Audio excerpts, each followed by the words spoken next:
Hey everyone, I'm Brett, and welcome to Nightwood Guns. Right when I think I'm about to enter my dark Nightwood era where I've lost faith in the gun industry, none of the new releases excite me and every single handgun just goes bang, they're all the same thing. Kimber comes out of nowhere like a dark horse, and they knock my socks off with what I think is the most underrated slimline gun I have ever encountered. This is the new Kimber Carbon Compact. It's a part of their R7 Mako line, or if Kimber was awesome, it would be pronounced Mako. You do realize what Mako is, don't you? Now, if you've been watching my channel for a while, you will know that I am not a fan of slimline or micro guns. This one actually thoroughly impressed me, but it's certainly not without its faults, so be sure to stay tuned because as per the usual, you are getting a 100% honest review on this channel. And kudos to Kimber, they sent me this pistol for an honest review, knowing that I do not pull any punches. They are very confident and excited about this pistol, and I'm excited to share it with you guys. This was a 1,000 round review thanks to Buffalo Creek Ammo. They are my #1 favorite choice for target and training ammunition. There's a little something on screen there to help you out, so be sure to check out Buffalo Creek. And as always, a thanks to Bear Arms Firearms in Scottsdale for their support of the channel. So hopping right into the review of the Carbon Compact, the first thing that I noticed about this pistol is its quality. Many manufacturers nowadays are looking for ways to cut costs, cut corners, and because of that, guns can end up feeling a little cheap or a little clunky. I consider this to be a premium firearm. They are not charging a premium for a cheaply made gun with their name stamped on it. You are getting what you pay for with this gun. I'm thoroughly impressed. One of the cool features about this is the frame is actually carbon fiber infused, which gives it a very high tensile strength. And this is evident in the fact that when you squeeze the frame as hard as you can without there being a magazine in there, it feels like a steel frame. It will not budge, cannot move. The size of this pistol I consider to be near perfect. It is the Glock 19 Goldilocks size, but slimline. It's very lightweight, slim so it conceals well, and it still has that 15 round capacity in that G19 size. The ergonomics on this are nothing short of phenomenal. Really impressed me. As you can see, there is a very deep and smoothed out undercut there, so say goodbye to the callus on your knuckle if you shoot frequently. And when I say it's a deep undercut, it is an ultra deep undercut. As if one undercut wasn't enough, they did go for a double undercut, so you can get a really high grip on this gun, and it just guides your hand in completely naturally. This is a very easy gun to shoot well, just because it molds to your hand. The beaver tail is also really deep, so you can get really high on the pistol without worrying about slide bite, and it does come with a couple of back straps. This is the bigger one that comes on it, so it fills my hand perfectly and offers a lot of surface area for you to get a grip with your support hand. But if you have smaller hands and you need a shorter trigger reach, you can always toss the smaller back strap on there. The controls are all very easy to hit, from the slide stop if you want to use it as a slide release to the magazine release. Everything is very reachable. Speaking of the controls, we have full ambi controls, and it's not just a swappable magazine release, it is a full ambi magazine release. It works on both sides. And of course, the same goes for the slide stop. This is a very lefty-friendly gun. This also comes with a perfect set of defensive iron sights that lower 1/3 co-witness with the Holosun 407K, and the optic cut on this is low profile and deep. Big fan of the sighting system all around. The trigger on this is pretty good for a striker fire pistol, definitely good enough and better than many of the options on the market. It can't quite hit the levels of, the Walther PDP or Canix, but it's pretty darn good. The trigger breaks at about 5 pounds, doesn't have a lot of pre-travel. You hit that tension pretty quickly, and while it's a rolling break, it breaks cleanly, so it's easy to press through the rolling break, and you can shoot this thing at a pretty decent speed. Personally, I think I would prefer if it had a curved trigger shoe, because the trigger reach is a little on the long side since it's a flat trigger slanted forward, so it breaks at a 90-degree angle. So some people may feel like they're having to work the trigger way out there, but you can always toss the shorter backstrap on there to reduce the trigger reach. That's just a personal preference thing for me. I know a lot of people like that 90-degree break with the flat face trigger. Something else I like about this pistol are the magazines. Very high quality. It looks to me like they're probably made by Mechgar,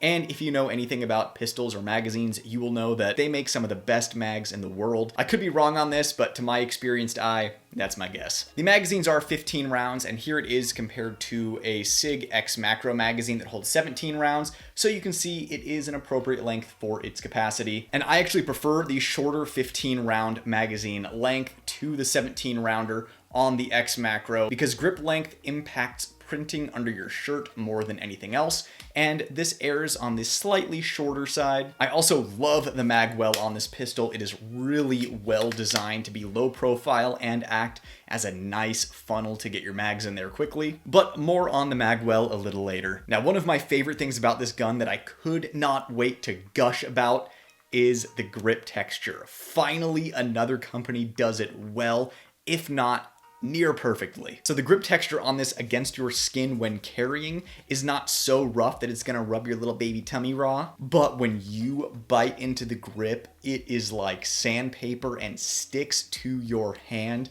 This thing never moved. The texture with the superior ergonomics on this pistol really lock it into your hand. This is really important in my opinion for a defensive pistol, that it sticks in your hand. That way if your hands are sweaty, wet, bloody, or you have someone trying to rip the gun out of your hands, you have a really solid grip. And of course this is most important when it comes to marksmanship. You have a solid grip on your pistol. You only get one chance to draw your pistol in a defensive encounter. There are no mulligans or redos, so having ergonomics and texture like this gives you some leeway with a potentially sloppy grip. The other thing I love about the texture is that they go all the way up to the top where the meat of your hand is, that helps you control the recoil and drive the gun.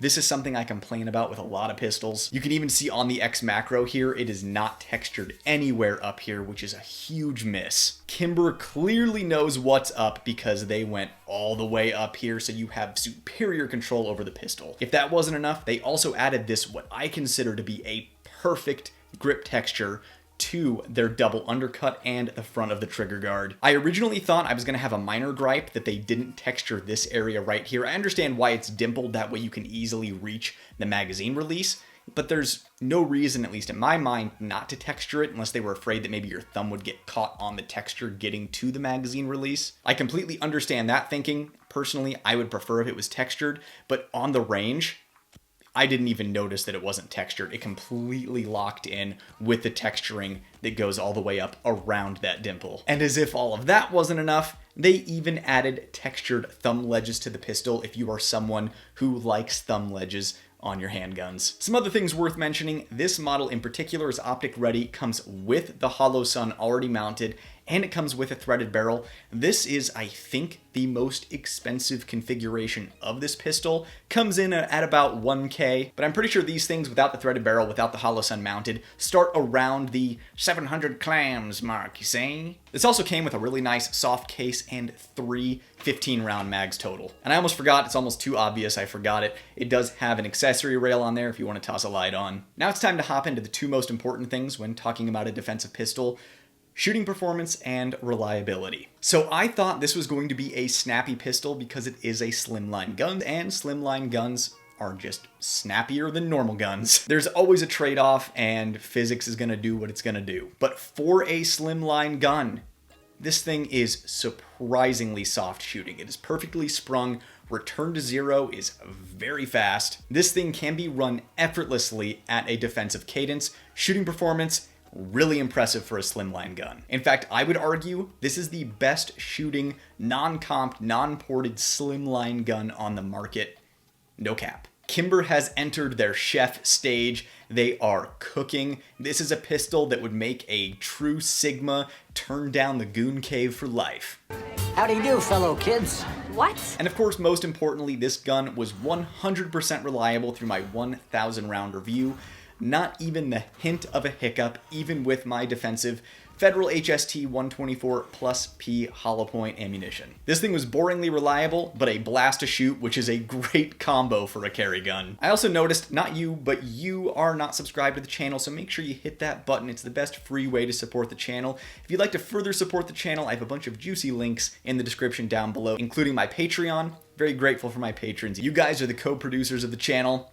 and you're much appreciated. Now, like I said at the beginning of the video, this gun is not without its faults, even though I adore it.